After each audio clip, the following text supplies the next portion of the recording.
믿기시나요? 관리의 신이라고 불리는 배우 김혜수와 고현정. 올해 두 사람 모두 55세입니다. 50대 중반에도 뱃살 없이 날씬한 비결이 궁금해 관리법을 찾아봤는데요. 우리가 열심히 하고 있는 다이어트와 정반대였습니다. 덜 먹고 오래 걷기보다 몸에 필요한 걸 절대 빼먹지 않았어요.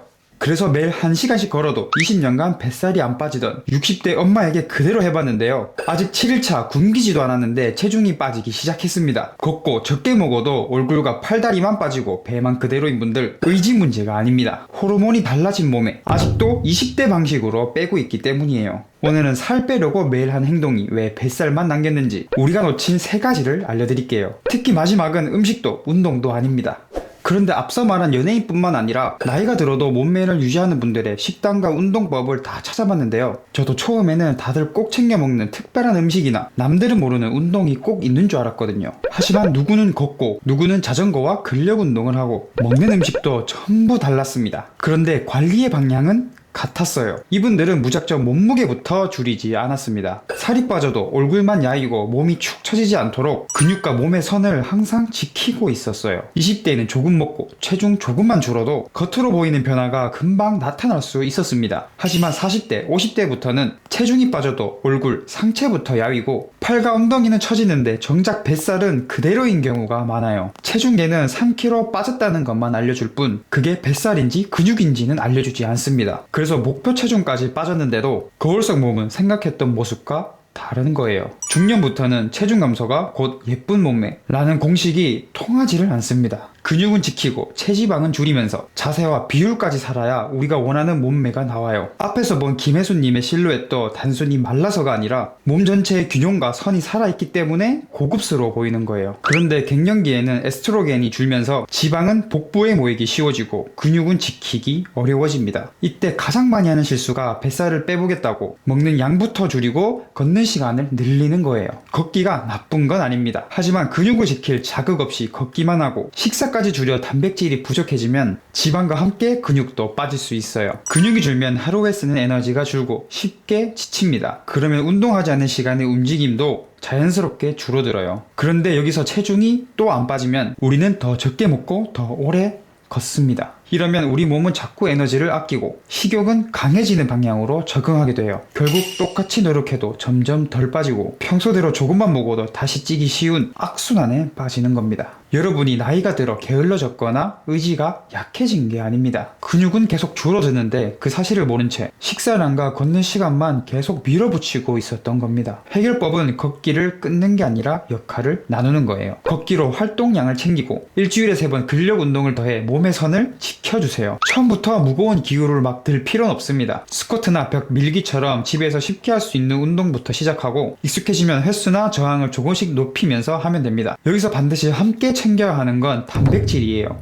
단백질이 근육을 만들 재료라면 근력 운동은 몸에 이 근육을 지켜라 라고 보내는 신호입니다. 단백질만 먹고 몸을 쓰지 않아도 안 되고 운동하면서 단백질이 부족해도 몸에서는 제대로 나타나지 않습니다. 맵기, 달걀, 두부, 생선, 고기, 콩 중 하나를 넣고 한 끼에 몰아먹기보다 여러 끼에 나눠 챙겨보세요. 특히 다이어트로 식사량을 줄였다면 단백질까지 함께 빠지고 있지 않은지 꼭 확인해 보셔야 합니다. 저희 엄마도 제가 올려드리는 근력 운동을 일주일에 3번씩 하고 계신데요. 헬스장이 부담스러운 분도 집에서 쉽게 따라할 수 있는 운동을 계속 올려드릴 테니까 구독해두고 엄마와 함께 따라해보세요. 엄마가 실제로 한 운동과 단백질 식사 20년 동안 그대로였던 몸이 달라지기 시작한 전체 과정은 고정댓글 영상에 정리해 두었습니다. 그런데 많은 중년 여성들의 식단에는 단백질 말고도 반복적으로 나타나는 공통점이 또 있었습니다. 많은 분들이 유산균부터 찾지만 정작 그보다 먼저 챙겨야 할 게 있습니다.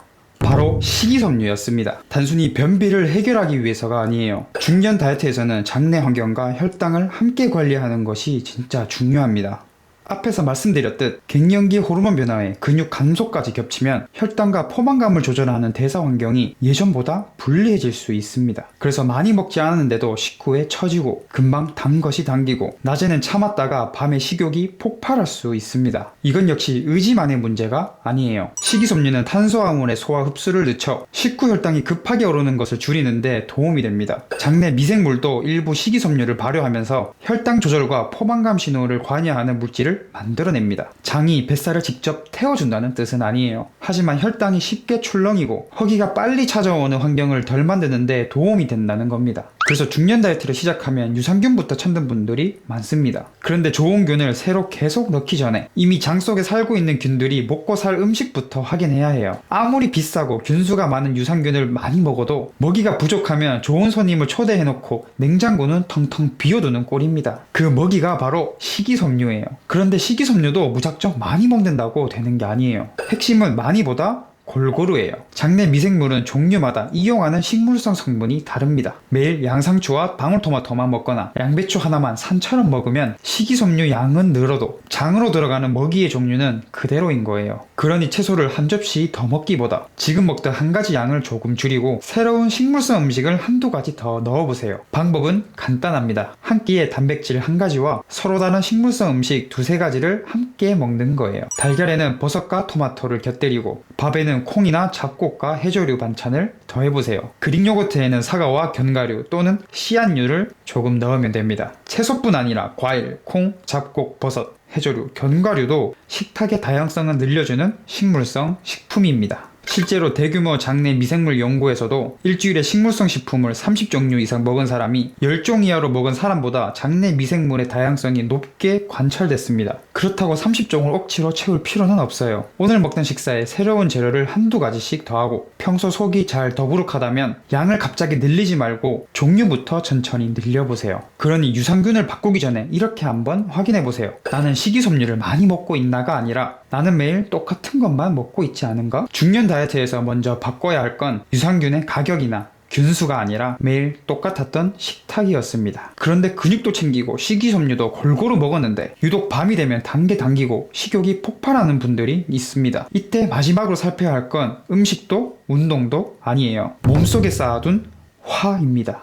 40대 중반을 넘어가면서 이런 경험 많으시죠? 평소라면 넘겼을 남편의 말 한마디가 하루 종일 맴돌고 내 마음처럼 따라주지 않는 자녀들을 보면 가슴이 치고 싶을 만큼 답답합니다. 밖에서는 아무렇지 않은 척 웃고 집에서도 꾹 참지만 화가 사라지는 건 아니에요. 밤에 누우면 그 말이 다시 생각나 잠이 오질 않고 배고프지도 않은데 맵고 달고 자극적인 음식만 찾게 됩니다. 그러고 나면 또 스스로를 탓하죠. 나는 왜 이렇게 의지가 약할까? 하지만 여러분의 성격이 갑자기 나빠진 것도 의지가 약해진 것도 아닙니다. 갱년기에는 에스트로겐이 크게 출렁이면서 열감과 수면 문제, 불안과 예민함에 영향을 줄 수 있어요. 여기에 가족 걱정과 부모님 돌봄, 경제적인 문제까지 겹치면 예전에는 그냥 넘기는 일도 몸은 더 큰 스트레스로 받아들일 수 있어요. 스트레스를 받으면 코르티솔을 비롯한 스트레스 반응이 나타납니다. 문제는 화를 풀지 못한 날이 반복되면서 잠과 식욕, 운동 후 회복이 함께 무너질 수 있는 거예요. 잠을 제대로 못 자면 다음날 허기는 빨리 찾아오고 몸은 무거워집니다.